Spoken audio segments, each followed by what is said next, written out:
you think the candidates can live up to their promises? From what it seems at the moment, they seem to be doing a lot to convince students that they can actually make changes. But I think the problem for me is I'm not entirely sure that they're actually going to make a lasting change. I think I have to look into it a bit more to see what are the most realistic changes. So are you planning on voting? I am. And what are you basing your votes on?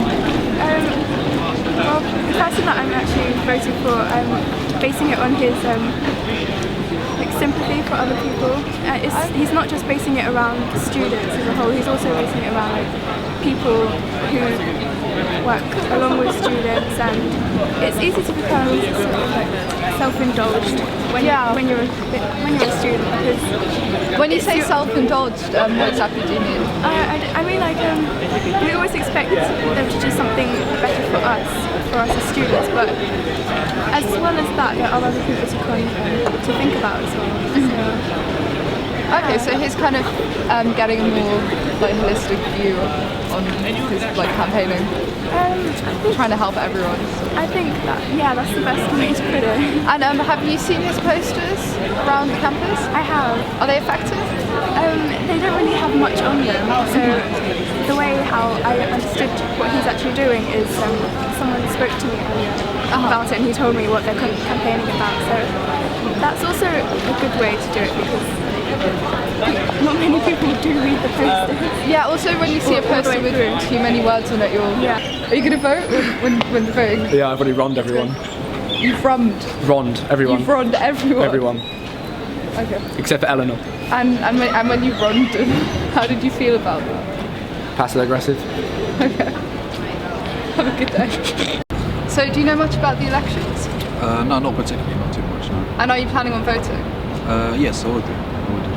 So when you do vote, what are you going to base your choices on? It's most likely going to be just the things that I personally want. Like I kind of just want more facilities for students to be able to study in. Because right now, every room that you go to is just full, and it's hot as well. There's always like a queue for printers as well. Just anything that seems to be a massive queue that too. around. Well, it's just queues in general, and not having enough space because UCL's growing so fast. So.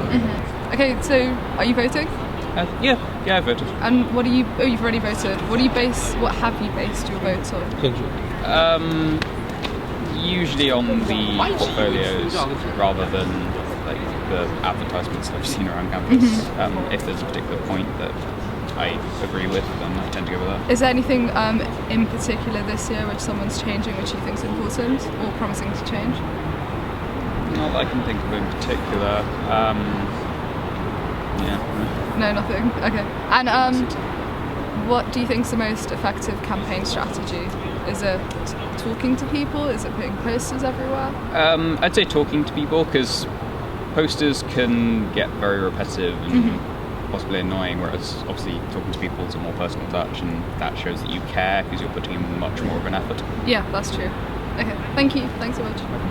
Any views on the student elections? A fair few. I mean, I've never really gotten involved in sort of student politics myself, but I do understand how important it is and just how relevant it can be, especially when clubs and societies are involved. Yeah. I mean, there have been years where the representative has made or broken with what we do as societies, so it's very important for us to have a great representative. And do you find any of the candidates particularly supporting societies? Supporting societies, Eleanor, who's running for activities and events, I think is the one that we're backing, because she's prioritising finding us new spaces and things like that, which has that been is a key. problem? Recently, because I think we're going to be losing the garage as a theatre space, and we're losing quite a few rehearsal spaces as well, so space is going to be more important than ever next year. And who do you think has one of the best campaigning strategies? Again, I'm tying it between Eleanor and the Blues Brothers, because they were both at karaoke this week and promoted their campaign in a fun way, not in a serious shoving it down your throat way, like vote for me. Don't like that. It was more, it's more of a laid-back approach, but it's really good, and it makes you more aware, I think. Great, thank you. Yeah, cheers.